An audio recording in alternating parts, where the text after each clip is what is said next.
Assalamualaikum warahmatullahi wabarakatuh. Bolehonki ya kam jira jirtu naga qabdu baga jiraattan baga as geessanii isiniin jenna inshaallah. Asuma mee irraa nafaana turtii godhaa qubeewwan afaan Oromoo keessa aabaa caadaa naman beeyneetu jira. Saniif adda baasuun dirqamaa jechuudha. Qubee aabaa caadaa kan jaamu qubeen aabaa caadaa jedhu kun akkamitti argachuu dandeenya? Akkamitti ammallee dubbisuu dandeenya? Dubbachiistuu fi dubbifamaa akkamitti adda baasuu dandeenya? Qubeen dachaa meeqa? Akkasuma ammallee qubeen dubbachiistuu meeqa? Qubeen dachaa meeqa? Kun akkamitti barreeffama? Fakkeenyaaf walitti dubbisuudhaaf akkamitti dubbisnaa waan jiru wajjin laallaa jechuudha.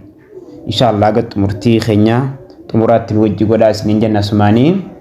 Fakkeenyaaf qubee a fakkeenya fudhannaa. Qubee a kun kajuu kana ni gartanii. Qubee a kajuu kana fakkeenya fudhannaa. Qubeen kun gaa a jee jalqabaa. Lammaffaa ba a fi baanis gosa lama jira.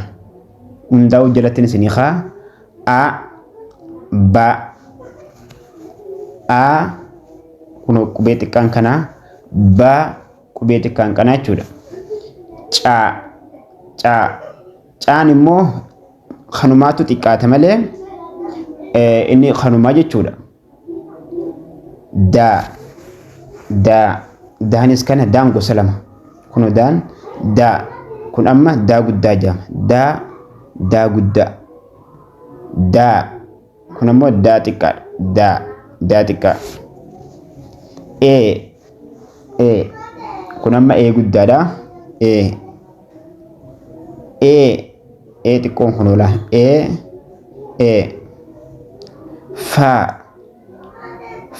Faa guddaadha. Amma kun fakkeenyaaf faa guddaadha. Faa xiqqaadha jechuudha.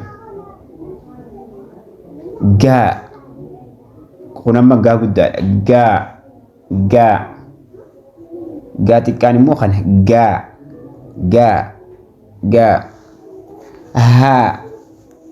Kun amma haa guddaadha.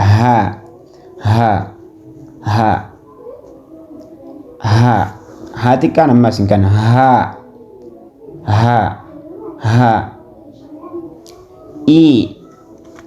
kun amma guddoodha jechuudha. Xiqqoon immoo jaas laala kun jaa guddaan kana jechuudha. Jaa xiqqaanis kana kun amma jaa guddaadha. Jaa xiqqaadha jechuudha. Kaan kanumatti xiqqaata malee kaan katti qayyaramu hin qabu jechuudha. Caa fi kaan hin qayyaraman isaan kanuma.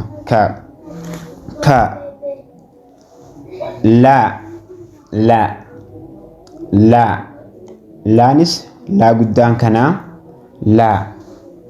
laa xiqqaan kanaa jechuudha.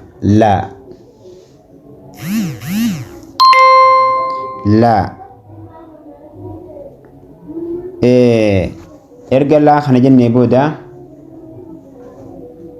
maa guddaa kun oola.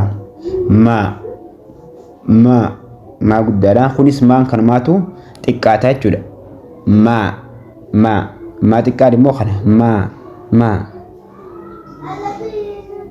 naa kun amma naa guddaadha.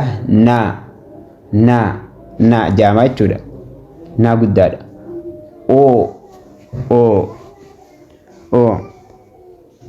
Oonis kanumaatti xiqqaadha jechuudha.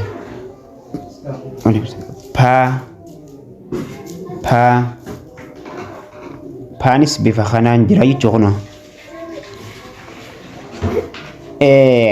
Erga oo fi paa jettanii booda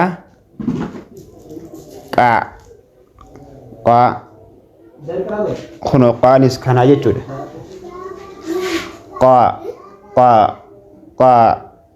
Qaanis kanaa jechuudha. Qaanis kanumatti xiqqaata rakkoo hin qabu. Ni xiqqaata. Xiqqaanis kunoo akka jira jechuudha bifa kanaa.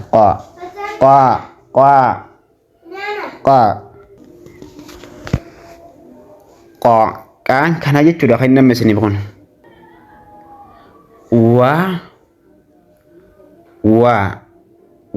waanis kalmaatti xiqqaata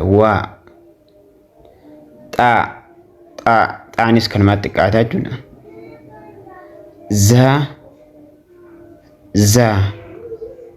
zaanis bifa lamaan kanaa jira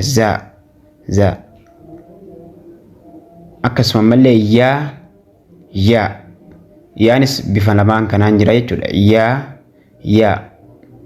yaa akkas inshallah qubee dubbachiistuu afaan oromoo keessaa dubbachiistuun kunoo kana wanni qubee san dubbisaa qubee amma dubbifamaa dabarsinessa wanni dubbisaa kana kunoo a kana tokko e lama i sadii u afur o shan a tokko e lama i sadii o afur u shan jarri shanan kun yoo keessa jiraatin jara shanan kana keessa tokko yoo keessa jiraatin dubbifamuu hin danda'u qubeen afaan oromoo jara shanan kanaan dubbifamaa jechuudha lammaffaan qubee dachaadha qubee dachaa wajjin ilaala cha dha nya pha tsa dhagaa caccabaa nyaachuu gaccabii nyaadhachoo jara gajjo kana wal sii qaba dhagaa caccabaa nyaachuu gaccabii nyaadhachoo haga jokana wal sii qaba cha bifa kanaan jira dha bifa kanaan jira nya bifa kanaan jira pha bifa kanaan jira tsa bifa kanaan jira jechuudha akkasitti inshallah dubbifama bifa kanaan tufaddaan sinin jenna